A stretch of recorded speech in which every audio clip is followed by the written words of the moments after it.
Hey, what's up, everyone? How you doing? It's me, Mr. Forecaps Killer. On this video, I want to test just to see how well does the action smoothing on TCL R617 works while I'm driving here on this racing open world game Forza Horizon 4. Action smoothing, it's just a different branding name that they use for motion flow for that soap opera effect. So I want to see if there's any slight input lag. I'm looking at it right now. Yes, there's a little bit of input lag, as it should be, but it's still pretty good actually for a budget TV, for a $600 TV. Now, it's not the greatest experience. There is going to be some delay, a slight delay between you and you moving your controller, but it's still pretty good, you know. I mean, you can drive it; it's drivable, but don't expect it to be like super duper responsive. It's not. That's not going to be the case. All right. So let me just go ahead and exit out of here. Let me. This is a Bugatti, that the fastest car in the world, Bugatti. So I'm gonna go ahead and exit out of here really quick. See if I can do that. If it's possible for me to exit. Well, I guess not.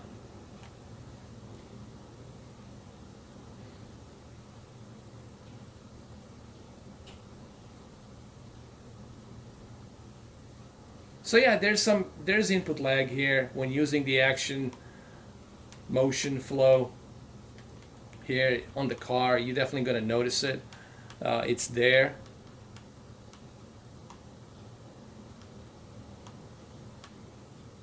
You see, like right now, I'm having a hard time controlling the car because of that input lag, that higher input lag. Let's switch it to a medium. Let's switch it to a medium. Let's go down here and switch the action smoothing to medium. Let's see how well does that work.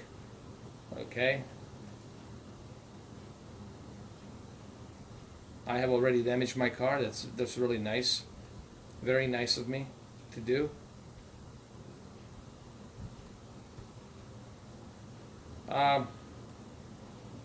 Here's the deal. There's a little bit less input lag when you switch to a medium.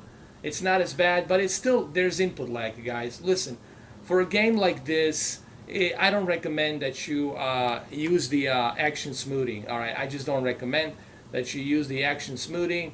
It's not something I recommend. It's just not going to look that great. It's not going to feel great. I mean, the whole idea of racing is the performance. And you're not going to get that performance with the action smoothing. Action smoothing, it's something I would only recommend for people who are, watching sports. If you're watching sports, like NBA, NFL, FIFA, stuff like that, then for you, maybe that would be something you want to consider using that action smoothing.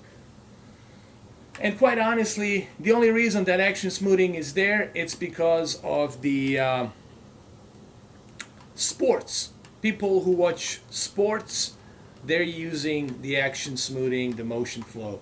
Gamers are not going to use the action smoothing. They're going to use that stuff, so they're going to avoid it totally. So I don't recommend that you do. It's just there's a delay. What I'm trying to say, there's a pretty good delay here on the man. I have destroyed my Bugatti. I spent $2 million on this Bugatti, and now look at it. There's a slight delay, and that delay, it's annoying to me, and because you don't want that delay. That delay, it's important. That delay, actually, it's not important. As a matter of fact, that delay, it's something that it's gonna be a key factor whether you win or lose the game. What I'm trying to say, if you want to compete in the racing games, you don't want any delay. You don't want any delay on your controller. That's what the input lag is. What's the delay between you giving the commands on that controller and then the screen on the television, the game? How long does it take for it to register? Like, how long does it take for the the controller to register me giving it control on that screen. And there is a slight delay. Now let's move to the, let's try the high settings again. Action smoothing to high. Let me see. Yeah, that delay, man, it's just horrible. You guys can see it. I mean, I'm showing you my controller, but it's just not that good. The delay that's there, it's just, you know.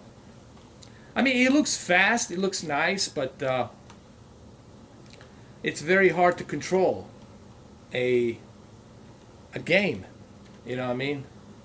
And there's a lot of artifacts you see, like right here on the edges of the car. You see those artifacts. You can see them even here, I think. You'll see those artifacts. And then, when you remove the action smoothing, totally, when you remove it and turn the game mode on, it's like total difference. Now everything's much smoother. Everything runs much better. See, I don't have any delay. Now I'm able to race without any issues or any problems. Everything runs better. So, yeah. Definitely, you do not want to use action smoothing for the games. Action smoothing, like I said, it's only used for the sports. Even on the movies, I wouldn't use it, guys, because all you're gonna do is you're really gonna destroy the picture quality of that film, because that's not the way the film director intended that movie to look with that motion flow. Okay, they didn't design the movie with that motion flow in mind. Okay, motion flow, it's only good for the sports, live sports. You're watching a live sports broadcast game, and that's what that thing is for. It's really for the sports. I've been only using it for the sports. I never use it in the movies, and I sure as hell never use it on the video games. I only use it on the sports, watching the sports broadcasts. So there you have it. Like I said, I don't recommend it. I don't think it's worth it. Use the game mode. That's why the game mode is there. So yeah, that's about it. Well, anyway, it's a short little video. This one, pretty much, it's obvious. Don't use the motion flow. Don't use the action smoothing on games. Only use the action smoothing on sports. I wish I could show you the action smoothing on sports, but I can't, because if I do, my videos will get blocked. So what have we learned? We learned one important thing. Use the game mode. That's why they made the game mode. That's why it's there. Use the game mode. It's right here. Use it when you're playing video games. When you're not playing a video game, turn it off. And if you're watching a movie, use the natural cinema on. If you're not watching movies anymore, turn that off. If you're watching sports, okay. Then go over here and then use action smoothing and put it to medium or high, whichever works for you the best. So hopefully this clarifies some confusion. There you go. The game mode is the best way to experience games on this TCL R617. Don't use the action smoothing. Alright guys, well, thank you for watching. I'll catch you later.